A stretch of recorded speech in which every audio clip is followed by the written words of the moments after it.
After this lesson, 5.NF.6, you need to be able to multiply two fractions. So there's really no new vocabulary today. On your lesson, they're going to be talking about expressions and equations. Let's remember what each of those means.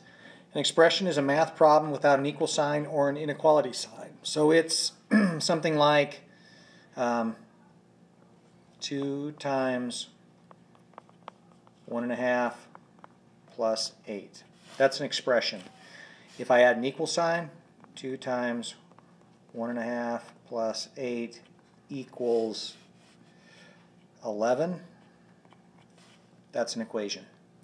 All right, so notes. Put these down. To multiply two fractions, first make sure both numbers are fractions. And when I say that, I mean make sure you don't have any whole numbers or improper fractions.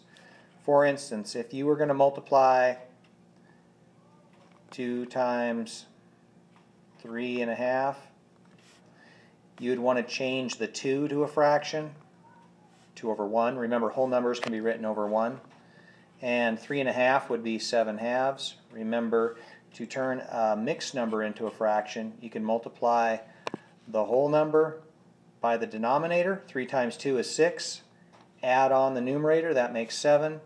So you have 7, and the denominator still halves. All right. Once you have both numbers as fractions, you just multiply across. Numerators to numerators, denominators to denominators. So what I mean is 1/3 times 2/5, you're just going to multiply across.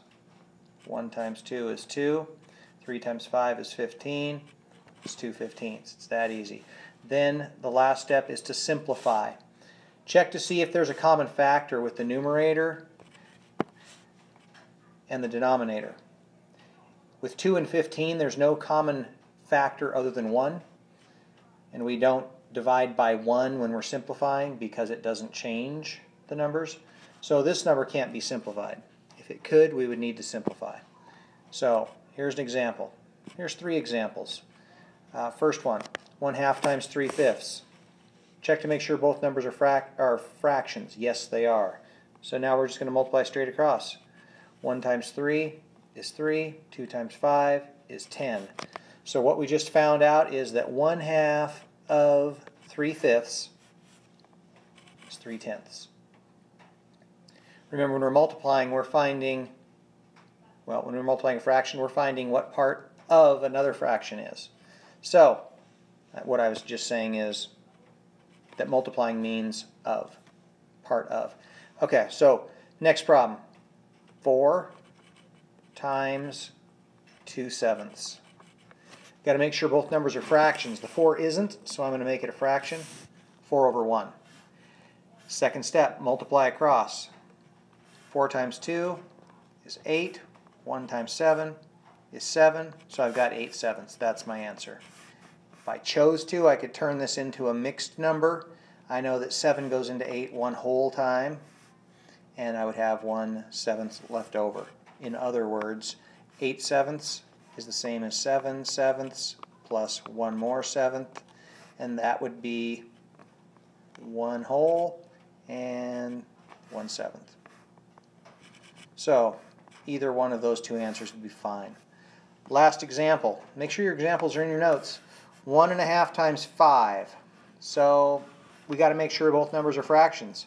1.5 will change into 3/2. Remember, 1 times 2 is 2, plus 1 is 3. That's where I got the 3. 5 is not a fraction, so I need to turn 5 into a fraction. Whole numbers are just the number over 1. Now I multiply across. 3 times 5 is 15. 2 times 1 is 2. That's a great answer, 15/2. I could change it like I did before into 7.5. 2 goes into 15 7 times with 1 left over. 7 1/2. Other examples, not necessarily in your notes. Brendan is at an electronics store in which 8/10 of the space is taken up by computers. Of the space taken up by computers, 1/4 is for laptops. Which equation shows the part of the electronics store taken up by laptops? Well, What I'm trying to find is 1/4 of 8/10. Remember, this much is taken up by computers, and of that part, 1/4 is for laptops, so 1/4 of the 8/10 is taken up by laptops. So that's the multiplication problem. 1/4 times 8/10. So there are two here that show 1/4 times 8/10. So I'm going to have to find out, is my answer 1/5 or 9/14? So I can multiply straight across. I get 8/40. I can simplify that. I could divide these both by 4. 8 divided by 4 is 2. 40 divided by 4 is 10. I could simplify again by dividing by 2.